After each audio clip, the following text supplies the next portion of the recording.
Sapa Indonesia Pagi kembali menghadirkan segmen Sehat di Tengah Pandemi Tanya Jawab Vaksin. Tempat Anda bisa bertanya mengenai apapun terkait dengan vaksinasi COVID-19. Pertanyaan bisa Anda kirimkan melalui Instagram kami di @sapaindonesia_kompastv dan Anda juga bisa menyampaikan pertanyaan Anda melalui telepon interaktif di 02153660500. Pagi hari ini kita sudah bersama Dr. Siti Nadia Tarmizi, juru bicara vaksinasi COVID-19 dari Kementerian Kesehatan. Selamat pagi Dr. Nadia. Pagi, Mas Timothy. Saya terima kasih dulu nih atas nama teman-teman wartawan sudah sebagian divaksinasi atas bantuan dari Kementerian Kesehatan juga nih, Dr. Nadia. Sama-sama nih. Dokter Juga kita, bagian upaya bersama ya. amin, dan semoga benar-benar bisa menyebabkan ini ya imunitas bersama ini yang kita harapkan juga ke depannya. Dr. Nadia, saya langsung saja ke pertanyaan yang sudah dikirimkan oleh pemirsa melalui akun Instagram kami. Yang pertama Dok dari @yopi_yakub46256. Selamat pagi, anak saya umur 10 tahun dan ada gejala asma. Juni 2019 lalu pernah rawat inap di rumah sakit karena gejala bronkitis. Sampai saat ini bersyukur masih bisa kuat dengan gejala asma yang menyerang melalui pengobatan nebulizer. Nah, apakah anak ini bisa mengikuti program vaksin saat ini, Dok? Silakan, Dok. Iya, baik. Jadi kami sampaikan bahwa program vaksinasi yang ada ini adalah untuk usia di atas 18 tahun. Jadi kalau usia di bawah 18 tahun ini belum mendapatkan vaksinasi. Dan mereka akan mendapatkan perlindungan dari orang-orang yang berusia di atas 18 tahun yang mendapatkan vaksin. Jadi memang di bawah 18 tahun tidak menjadi target vaksin. Di tahapan-tahapan berikutnya juga ya Dok ya, memang tidak masuk ya dalam tahapan vaksin ini ya? Iya, sebenarnya sudah mulai ada uji klinis untuk usia di bawah 18 tahun, tapi kita tentunya masih menunggu data-data lebih lanjut sampai kemudian Badan POM kemudian menyatakan bahwa ini aman untuk diberikan. Oke, nah bagaimana sarannya Dok bagi keluarga yang tentunya mungkin juga punya anak-anak kecil di bawah usia 18 tahun agar mungkin keluarga bisa mendapatkan vaksin di tahapan-tahapan berikutnya ini, bagaimana agar anak-anak di rumah juga bisa lebih aman lagi Dok? Iya, tentunya kita menghimbau untuk yang memang memenuhi kriteria sasaran vaksinasi untuk segera mendapatkan vaksinasi ya. Karena dengan kita mendapatkan vaksinasi tadi anak-anak kita akan terlindungi. Nah sementara itu tentunya protokol kesehatan harus tetap kita laksanakan. Jadi tanggung jawab orang tua dan orang-orang di rumah ya Dok untuk tetap protokol tersebut dilaksanakan agar anak-anak yang aman ya, gitu Dokter Nadia ya? Betul. Baik, saya lanjutkan Dokter Nadia ke penanya berikutnya dari @netimusin. Saya Neti berumur 55 tahun. 5 tahun yang lalu saya divonis dokter menderita penyakit rheumatoid arthritis. Tapi saya tidak menebus obatnya karena obatnya mengandung steroid dan bisa membuat mah saya tambah parah. Apakah saya bisa mendapatkan vaksin, Dok? Ya, kalau saat ini penyakit rheumatoid arthritisnya sedang tidak dalam fase munculnya gejala yang hebat, vaksinasi masih dapat diberikan. Gejala yang hebat itu apa pengukuran yang bisa mungkin dirasakan kah atau memang harus ada pemeriksaan lanjutan oleh dokter?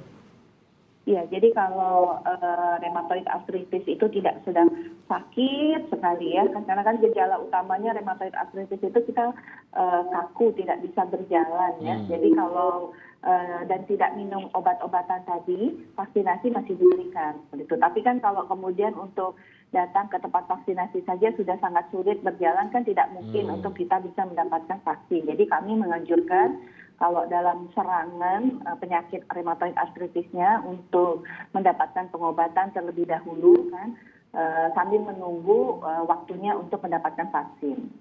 Oke, kalau pada saat kondisinya muncul, pada saat seseorang mendapatkan jadwal vaksin Dok, tapi kebetulan misalkan sehari sebelumnya atau bahkan pada hari vaksin ia terjadwal, ia merasa bahwa tidak bisa bergerak, tadi rheumatoid arthritisnya kambuh begitu.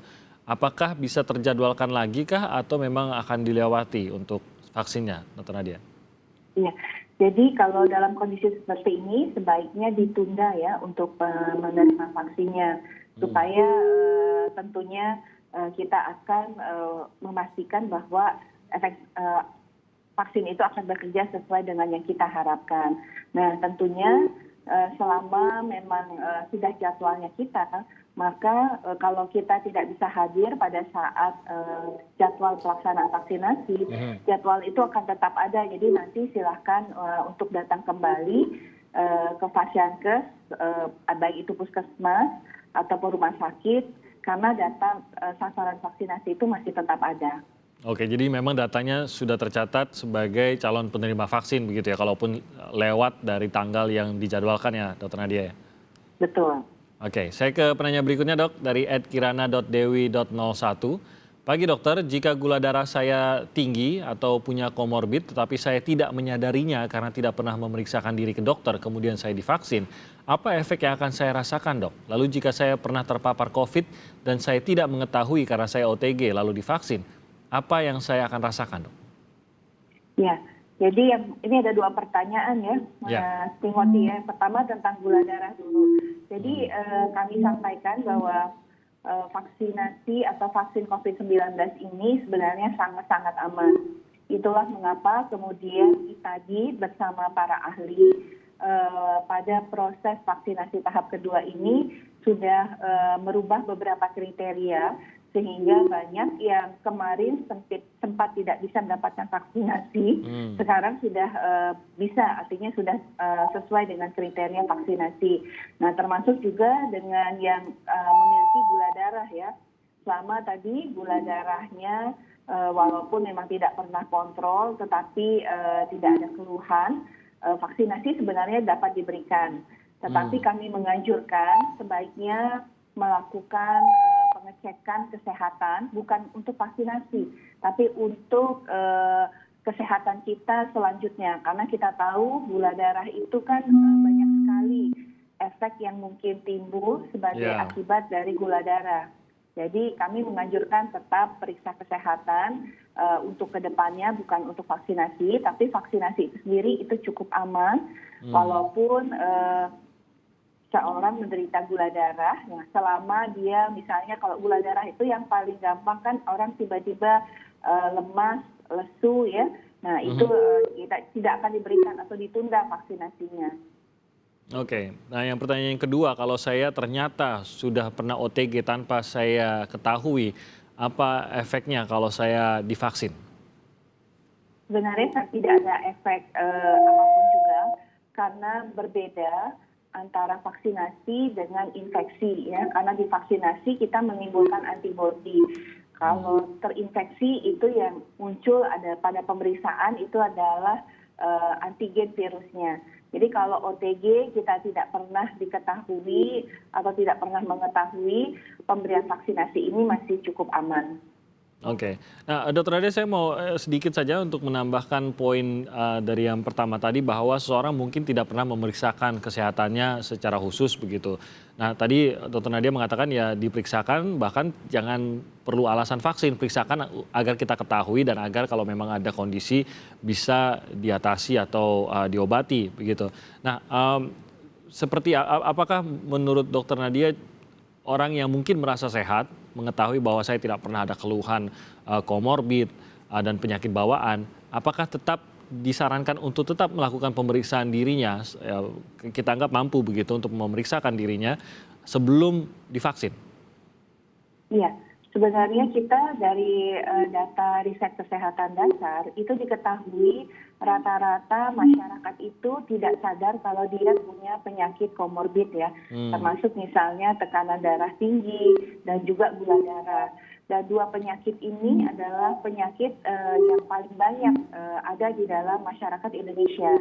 Karena beberapa pola-pola makan kita ya, seperti ada beberapa daerah yang memang cenderung untuk makanannya lebih rasa manis itu lebih banyak seperti itu.